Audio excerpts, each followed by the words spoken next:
142 सांसदों के निलंबित होने के बाद आज देश भर में इंडिया गठबंधन का कई जगह पर प्रदर्शन देखने को मिला। इस कड़ी में आज यमुनानगर में भी सैकड़ों कार्यकर्ता एकजुट हुए और एकता का परिचय देते हुए सरकार के खिलाफ जमकर हल्ला बोला। इंडियन गठबंधन के बैनर तले आज कई पार्टियों के नेता एकजुट हुए और इन लोगों ने सरकार के खिलाफ जमकर हल्ला बोलते हुए सरकार के नाम एक प्रशासन को ज्ञापन भी सौंपा। हालांकि उससे पहले लघु सचिवालय के सामने मंडी गेट पर एकजुट हुए और सरकार के खिलाफ इन लोगों ने जमकर भड़ास निकाली। इन लोगों का कहना था कि अगर ऐसे ही एकता का परिचय देते रहे तो जाहिर सी बात है कि आने वाला समय इंडिया गठबंधन का होगा। लेकिन बड़ी बात तो ये थी कि इन गुटों के बीच में अगर सबसे बड़ा गुट माना जा रहा था तो वह था कांग्रेस का। लेकिन इस कार्यक्रम में तो कांग्रेस भी कहीं ना कहीं एकजुट होती नजर नहीं आई। हालांकि 3 स्टेटों में हारने के बाद कहीं ना कहीं कांग्रेस को एक सबक लेना चाहिए था, लेकिन ऐसे कार्यक्रमों में भी गुटबाजी साफ झलक रही थी। हालांकि जो लोग यहां पर पहुंचे थे उन्होंने सरकार के खिलाफ हल्ला भी बोला और जिला प्रशासन को ज्ञापन भी दिया। ऐसे में विधायक बिशन लाल सैनी से जब इस पूरे मामले में बातचीत की गई तो उन्होंने बोला कि सरकार तानाशाही रवैया अपना रही है और यह कतई बर्दाश्त नहीं होगा।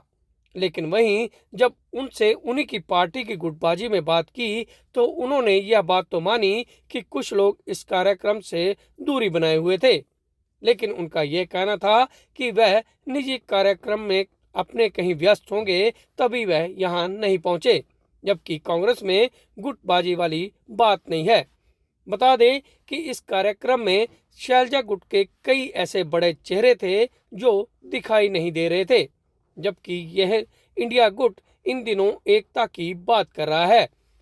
फिलहाल आज के कार्यक्रम में इन लोगों ने सरकार के खिलाफ हल्ला भी बोला और जिला प्रशासन को ज्ञापन भी सौंपा, जिसमें इन लोगों का कहना था कि 142 सांसद जो निलंबित हुए हैं उनकी तुरंत बहाली की जाए और इस मामले की जांच भी की जाए, क्योंकि यह सांसद की सुरक्षा में एक चूक का बड़ा मामला था। भारतीय जनता पार्टी की जो सरकार है सेंटर के अंदर चाहे स्टेट के अंदर धक्केशाही तो कर ही रही है। जिस प्रकार से हमारे 142 सांसद चाहे वो किसी भी पार्टी के थे उनको सस्पेंड किया गया और एक ऐसे तरीके से किया गया जो कि डेमोक्रेटिक नहीं है। तो उसके विरोध में जो इंडिया गठबंधन बना है बीजेपी के विरोध में, उसकी तरफ से यहाँ भी आपने देखा होगा कि सीपीआई के लोग भी थे, सीपीएम के भी थे, कांग्रेस के भी थे, आम आदमी पार्टी के भी थे।